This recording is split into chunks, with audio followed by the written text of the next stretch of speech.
নমস্কার বন্ধুরা, আমি ছোট্ট একটা গ্রাম থেকে রীতা মণ্ডল আজকের ব্লগটি শুরু করছি। তো এখানে দেখো আছে কী শাক বলে, এটাকে হেলেঞ্চো শাক বলে। আমার মা এসছে, তো উনি আমার জন্য হেলেঞ্চো শাক তুলে নিয়ে এসছে। আরও অনেক কিছু এনেছে, সবটাই তোমাদের দেখাবো। কচু নিয়ে এসছে, কি বলবো, মায়ের ভালোবাসা তো যত আনে ততই যেন মনে হচ্ছে কম হয়ে যায়। নিয়ে এসছে কুল, নিয়ে এসছে বেগুন, নিয়ে এসেছে কচু, আরও যে কত কিছু এনেছে আমার পাগলি মাটা, কি বলবো তোমাদের। এখন এগুলো আর কি করব, সব একটা একটা করে ফ্রিজে ঢুকিয়ে রাখছি। গুড় নিয়ে এসেছে, আরও যে কী এনেছে আমার মা, নারকেল এনেছে, সেগুলো আমি তোমাদের দেখাতে পারছি না যেহেতু আমি ওটা আলাদাভাবে তুলে রেখেছি।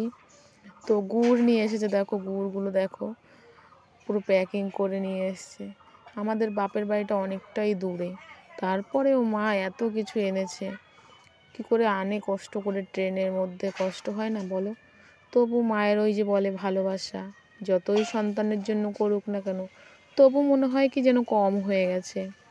যদি আরও কিছু নিয়ে আসতে পারতো তাহলে আমার মার শান্তি হতো। আমার মায়ের মতন কার কার মা এমন করে কমেন্ট করে জানিও প্লিজ।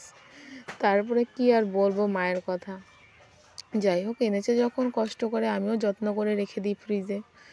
তারপরে যখন যা হবে বানিয়ে খেয়ে নেব। বলেছে, মায়ের কাছে একবার গেছিলাম, তখন বললাম মা পিঠে খাবো, তখন কোনো একটা কারণে চলে আসতে হয়েছে, তখন আর থাকতে পারিনি। এদিকে আবার দেখো মিষ্টিও নিয়ে এসছে। আমি সব থেকে যেই মিষ্টিটা বেশি ভালো খাই, রসমালাই। তোমরা রসমালাই খেতে ভালোবাসো? কে কে ভালোবাসো কমেন্ট করে জানিও। আমার জন্য রসমালাই এনেছে, ল্যাংচা এনেছে, মানে আমি যেগুলো পছন্দ করি আমার মা যখনই আসে তখনই চেষ্টা করে হাতে করে নিয়ে আসার। গজা এনেছে, আরও অনেক কিছু এনেছে, ভুজিয়া এনেছে। তো এত কিছু খাওয়া সম্ভব? দিলখুশ এনেছে। তোমাদের মাও কীরকম করে কমেন্ট করে জানিও প্লিজ। কি আর বলা যাবে, মা যখন এনেছে খেতে হবে। তো আমিও ওদিকে রান্নাও বসিয়ে দিয়েছি। এই দেখো ডালমুটও নিয়ে এসেছে আমার জন্য, ডালমুট। আমি তো এখন বড় হয়ে গেছি, এখন তো আর ছোটো নেই যে সব মানে ট্রেনে যা চোখের সামনে বাঁধবে সেটাই নিয়ে আসবে।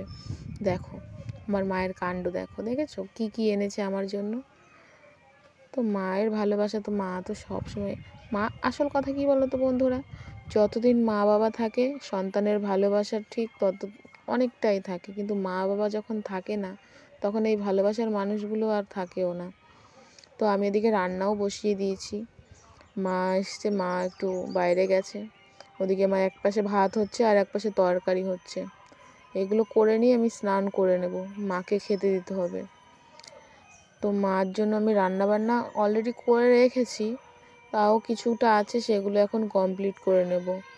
কিন্তু কি বলো তো, আমার বাড়িতে কেউ আসলে, সে মা আসুক আর যেই আসুক, আমার মনের মধ্যে একটা তাড়া থাকে যে ঠিক মতন টাইম মতন খেতে দিতে পারবো তো। তারপরে এখন আমি ভাবছি কি তাহলে তাড়াতাড়ি করে রান্নাটা কমপ্লিট করি। তো ফ্রিজে ছিল মাছ ছিল, মাছের তেল ছিল, সেগুলো সব বের করে নিলাম। এগুলো দিয়েই আজকের মোটামুটি রান্না করব। তো ভিডিওটা তোমাদের কেমন লাগলো কমেন্ট করে জানিও। পরের ভিডিওতে আবার দেখা হচ্ছে, ততক্ষণে তোমরা লাইক আর সাবস্ক্রাইব করে দিও, আর ভালো লাগলে শেয়ার করে দিও। Ta ta, love you all.